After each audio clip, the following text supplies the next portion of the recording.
Dam నిర్మాణం చేసే సమయంలో నీళ్లు ఎక్కువగా ఉన్నప్పుడు బయటికి పోయే మార్గం స్పిల్వే ఎమర్జెన్సీ గేట్స్ నిర్మాణం చేయడాన్ని ఆ రోజు అధికారులు మర్చిపోవడం జరిగింది. దాన్ని ఎమర్జెన్సీ గేట్ల ఆపద సమయంలో డ్యామును రక్షించుకోవడం కోసం, గ్రామాలను రక్షించుకోవడం కోసంగా ఎమర్జెన్సీ గేట్స్ పెట్టండి అని చెప్పి కేంద్ర నిపుణుల సంఘం దృష్టికి తీసుకెళ్తే సుదీర్ఘకాలం పోరాటం తర్వాత ఈ స్పిల్వే గేట్స్ని నిర్మాణం చేయడం జరిగింది. ఈ స్పిల్వే నిర్మాణం చేసి 12 సంవత్సరాలు పూర్తయింది. అయితే 12 కిలోమీటర్ల మేర కాలువ తీయాల్సి ఉంటే కాలువను తీయడంలో మాత్రం ప్రభుత్వాలు నిర్లక్ష్యంగా వ్యవహరించి ఈరోజు గ్రామాలలో డ్యాంలో నిండా నీళ్ళు వస్తే మా గ్రామాలు ఏమవుతాయని చెప్పి ప్రజలు భయపడే పరిస్థితికి తీసుకురావడం జరిగింది. అదేమంటే ఫారెస్ట్ క్లియరెన్స్ లేదంటారు.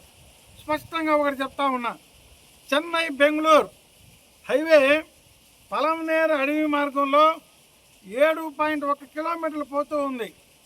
ఏనుగుల కోసంగా అండర్ పాస్లు, పెద్ద బ్రిడ్జిలు, అటవీ వన్యముగా సంరక్షణ కేంద్రాల్లో అన్నీ కూడా నిర్మించి నేషనల్ హైవే కాడ పర్మిషన్ ఇవ్వడం జరిగింది.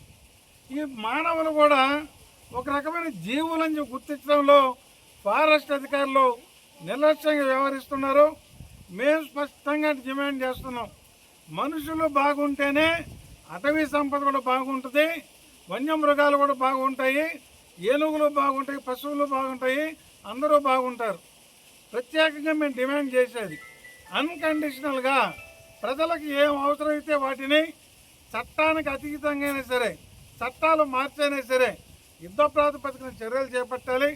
ప్రజల సౌకర్యార్థం వేల మంది నివాస యోగ్యం కోసం, వాళ్ళ పంట పొలాలు కాపాడుకోవడం కోసం ఈ యొక్క పంట కాలువను, ఈ యొక్క వరద కాలువను, స్పిల్వే కెనాల్ను యుద్ధ ప్రాతిపదికన నిర్మించాలని చెప్పి మేము డిమాండ్ చేస్తూ ఉన్నాం.